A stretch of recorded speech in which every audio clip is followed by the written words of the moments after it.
If you're over 60, you've likely spent decades putting others first, your kids, your career, your community.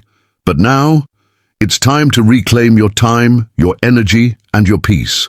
Today, we're diving deep into why saying no is so hard, the unique challenges you face in this season of life, and practical, guilt-free strategies to master this art.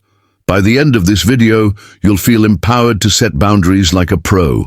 So, grab a cup of tea, get comfy, and let's get started. Let's start with the big question. Why is it so hard to say no after 60? For many of us, the answer lies in a lifetime of conditioning.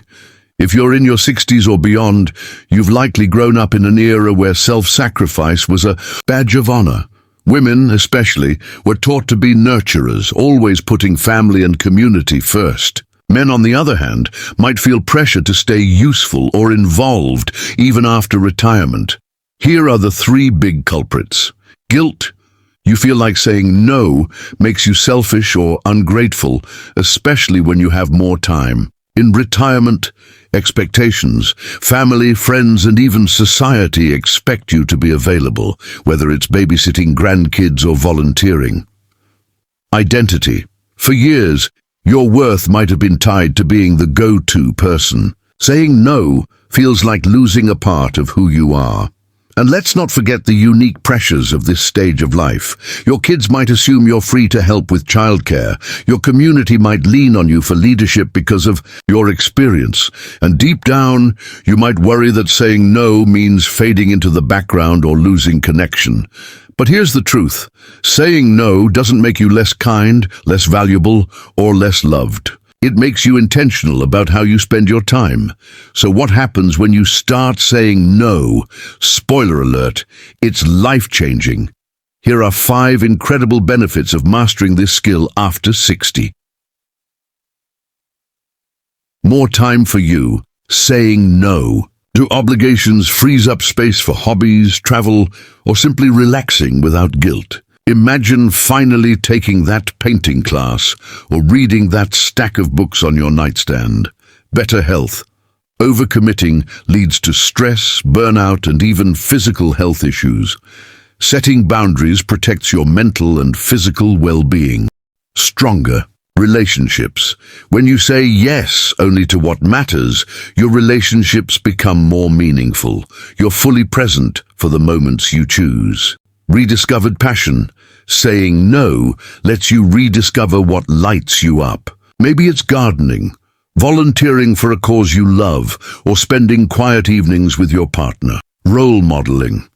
By setting boundaries, you show your kids, grandkids, and friends that it's okay to prioritize yourself. You're teaching them a valuable lesson. Think about it.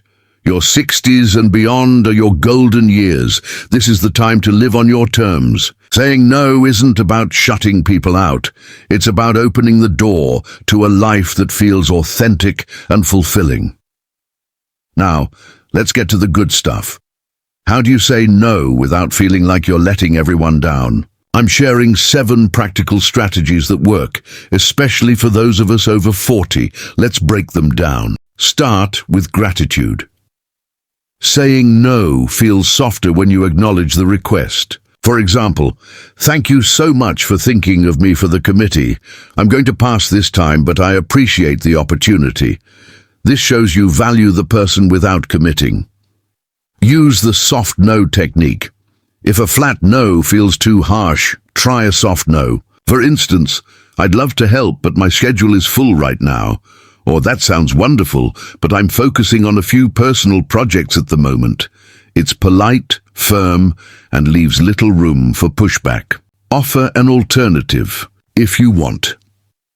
If you feel guilty, suggest another way to help that fits your terms. For example, "I can't babysit this weekend, but I'd love to spend an afternoon with the grandkids next week." This keeps the connection without overextending. Yourself. Practice in low-stakes situations. Saying no is a muscle you need to build. Start small. Decline a telemarketer's pitch or a minor favor. For example, "Thanks, but I'm not interested." The more you practice, the easier it gets. Set clear priorities. Take a moment to define what matters most to you. Maybe it's family time, health, or a new hobby. When a request comes in, ask yourself, does this align with my priorities? If not, it's easier to say no without guilt. Delay your response. If you're a people pleaser, your instinct might be to say yes immediately.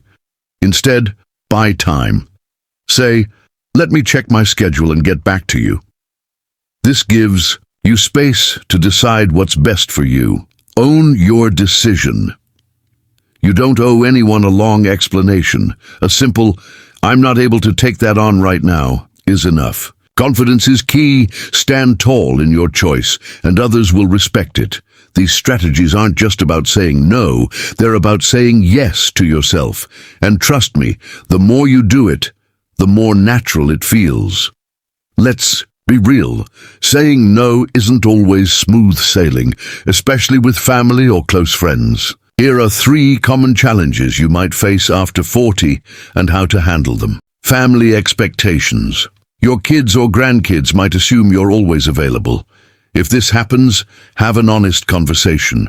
Try, I love spending time with the grandkids, but I need some time for myself too. Let's plan a schedule that works for both of us. This sets boundaries while reinforcing your love. Community pressure.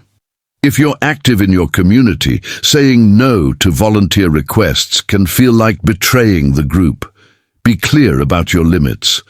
I've loved contributing, but I'm scaling back to focus on my health.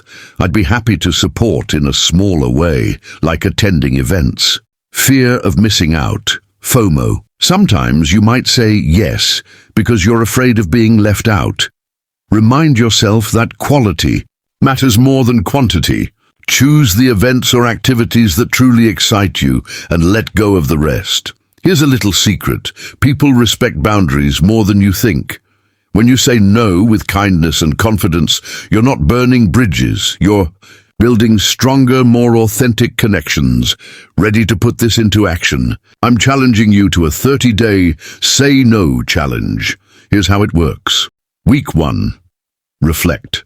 Write down 3 things you want more time for. Maybe travel, exercise, or quiet mornings. These are your why for saying no. Week 2. Practice saying no to at least 3 low-stakes requests using the strategies we discussed. Notice how it feels. Jot down your wins in a journal. Week 3. Tackle a big one. Identify one major obligation you've been dreading, like a recurring favor or a time-consuming commitment. Use a soft no or an alternative to step back. Week 4. Celebrate. Reflect on how saying no has changed your life. Treat yourself to something special, a spa day, a new book, or a quiet evening. You've earned it. To make this even easier, I've created a free downloadable Say No Challenge worksheet. It includes journal prompts, scripts for saying no, and a 30-day tracker.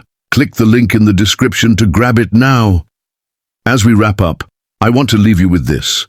Your 60s and beyond are a gift, a chance to live life on your terms. Saying no isn't about closing doors. It's about opening ones that lead to joy, peace, and fulfillment. You've spent decades being there for others. Now it's time to be there for you. When you grow older, life teaches you in silence what the world shouted over in your youth. In our younger years, we often say yes too quickly, out of fear of disappointing others, out of duty, or out of the desire to be liked. We bend ourselves for family, for society, for work, and we carry that habit like a burden, year after year. But as we reach the later chapters of life, we must begin to understand something very important. Saying no is not rejection.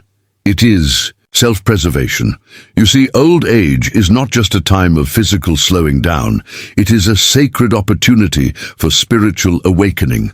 Your time becomes more precious, your energy more limited, and your peace more sacred than ever before. So why keep saying yes to what drains you? You've already earned your wisdom. Now it's time to live it. You don't need to prove anything anymore. You don't need to justify your boundaries. A young tree bends in the wind, but the old tree stands firm, because it has roots, and so do you. You've seen enough of life to know what brings joy and what brings exhaustion, what uplifts and what burdens. So why continue to please others at the cost of your inner peace? Saying no is the wisdom of the seasoned heart. Your time is sacred, and it belongs to you. In old age, we often hear, "You have so much free time now," but this time is not free. It is yours.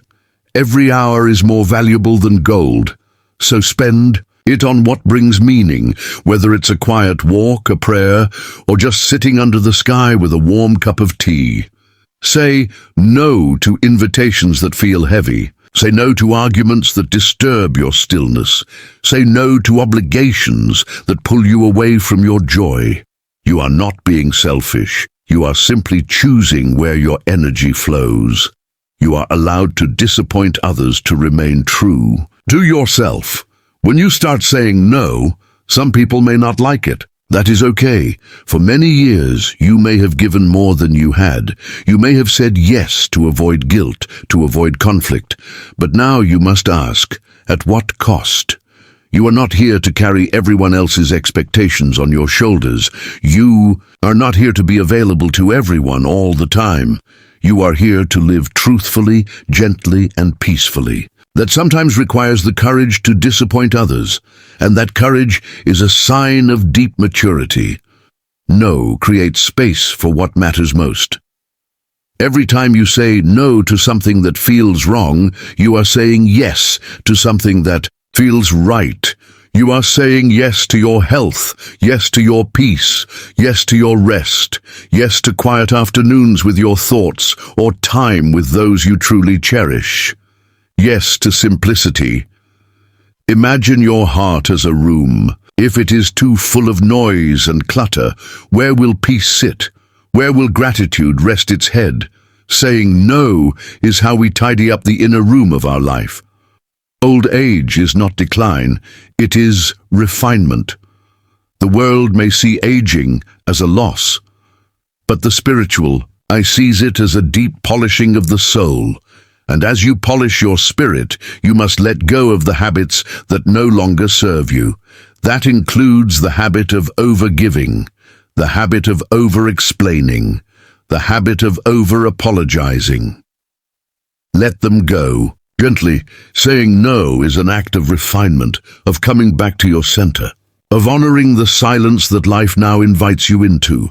So, dear elder, when you say no, say it not with anger, but with softness, not to push away others, but to come closer to yourself. Let your no be a quiet prayer. I choose peace over pressure. I choose presence over performance. I choose to honor the life that remains, because you deserve peace, not just at the end of life, but in every breath from this moment onward. And peace often begins with a simple, sacred, gentle no. Saying no is a powerful act of self-respect and boundary setting that can transform your life and mental well-being. In my interactions, I've seen how people often stretch themselves thin, agreeing to every request out of fear of disappointing others or missing opportunities. But here's the truth. Every yes to something misaligned with your priorities is a no to your own goals, peace, and energy. By learning to say no confidently, whether to a draining commitment, an unfair demand, or even a tempting distraction, you reclaim control over your time and choices. For example, I've observed that those who practice saying no to non-essential tasks at work or in personal relationships often feel empowered, less stressed, and more focused on what truly matters. This isn't about being selfish. It's about honoring your limits and creating space for growth, creativity, and genuine connections. To implement this, start small. Politely decline one low-priority request this week, and notice how it feels to prioritize yourself. Over time, this habit builds a life where your energy fuels what aligns with your values, leaving a lasting impact on your confidence and clarity. I remember one phase of my life where I was constantly exhausted. Not because I lacked sleep, but because I lacked space. I was trying to be everything to everyone: the helpful friend, the loyal employee, the agreeable family member. But inside I was slowly disappearing. My own dreams sat untouched, my inner peace buried beneath obligations I never truly chose. One evening I sat quietly and asked myself, what am I doing this for? That question changed everything. I began saying no, gently but firmly. No to unnecessary meetings that stole my time. No to relationships that drained me. No to habits that numbed me. And with each no, I created room for a deeper yes. Yes to rest, yes to meaningful work, yes to spiritual growth. You see, life is not about doing more, it's about doing what matters. And to do what matters, you must first learn to say no to what doesn't. This one act can liberate your time, protect your energy, and return you to yourself. And that, returning to yourself, is the beginning of true peace. Saying no is a vital skill that empowers you to take charge of your life, protect your mental and emotional well-being, and create space for what truly matters. From my perspective, observing countless interactions and patterns, I've seen how people often struggle with overcommitment, driven by guilt, fear of conflict, or the desire to please others. This can lead to burnout, resentment, and a loss of personal direction. When you say no to requests that don't align with your goals, whether it's an extra project at work, a social event you're too tired for, or a favor that feels one-sided, you're not just rejecting a task, you're affirming your priorities and self-worth. For instance, I've noticed that individuals who practice saying no to unnecessary obligations often report feeling lighter, more focused, and even more respected by others, as clear boundaries signal confidence and self-awareness. This act of refusal isn't about being unkind. It's about recognizing that your time and energy are finite resources.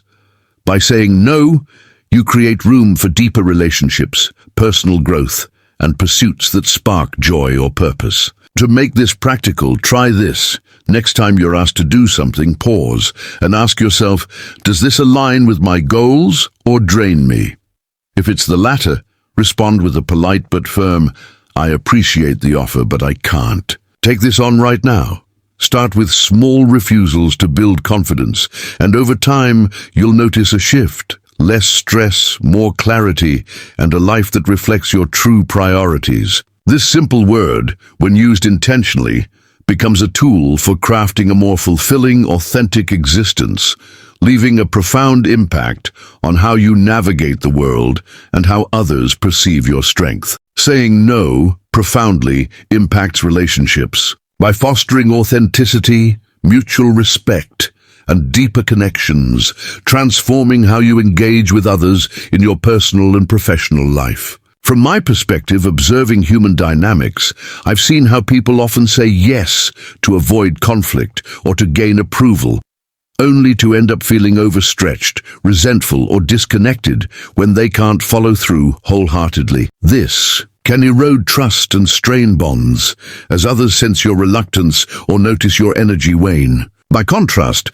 saying no when a request doesn't align with your capacity or values, whether it's declining an invitation to an event you're too tired for, a favor that feels one-sided, or a work task that compromises your priorities, sets clear boundaries and communicates honesty. For instance, I've noticed that when someone politely declines a friend's request for time, they don't have, like saying, I'd love to catch up, but this week is packed. Can we plan for next week? It often strengthens the relationship. The friend feels valued because the response is genuine, and the interaction is built on mutual respect rather than obligation. Saying no also prevents you from overcommitting, which can lead to flakiness or burnout that frustrates others, like cancelling plans last minute or delivering half-hearted efforts. To apply this in your life, try reflecting before agreeing to requests. Ask yourself, Will saying yes to this nurture this relationship, or will it stretch me too thin? If it's the latter, practice a kind refusal, such as, I really appreciate you asking, but I can't take this on right now. Start with one small no this week, perhaps to a casual acquaintance's request, and observe how it frees you to say yes to more meaningful moments, like a heartfelt conversation with a partner or quality time with a child. Over time, this habit cultivates relationships grounded in authenticity, where both parties feel seen and respected. Far from pushing people away, saying no builds trust, encourages others to honor their own boundaries, and creates space for connections that are richer, more intentional, and truly uplifting, leaving a lasting impact on how you and those around you relate to one another. There are moments in life when we must pause, not to decide what more we can do, but to ask what we must stop doing. In the quiet space between noise and stillness, I once sat, exhausted from trying to meet every expectation, every demand, every plea, and in that silence, one truth rose to the surface like a lotus blooming in muddy water. Saying no is not rejection, it is redirection to your true self. In a small monastery nestled by the side of a flowing river, a young monk once asked his master, "Guruji, how can I do more for the world? How can I help more people?" The master smiled and handed him a heavy water pot. "Carry this pot across the bridge," he said. The young monk did as he was told, but when he returned, the master filled the pot again, this time with even more water, and asked him to carry it once more. The monk struggled but obeyed. The third time the pot was filled to the brim. As the monk walked, water spilled.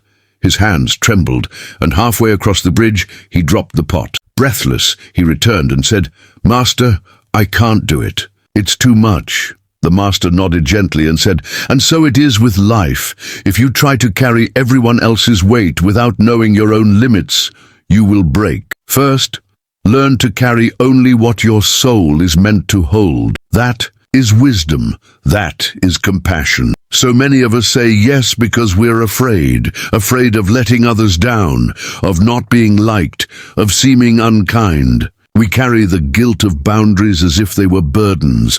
But my dear friend, a boundary is not a wall. It is a doorway to your inner sanctuary. It tells the world, this is sacred ground.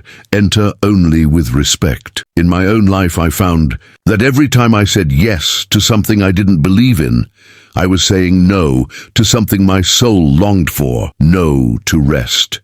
No to purpose. No to presence. The price of constantly pleasing others is the slow erosion of your own spirit.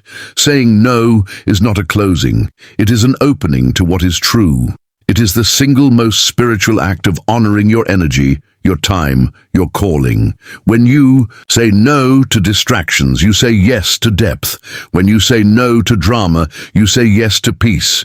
When you say no to things that are not aligned with your path, you walk with clarity. Think of a tree. It doesn't grow in every direction. It roots deeply, then stretches upward. So must you.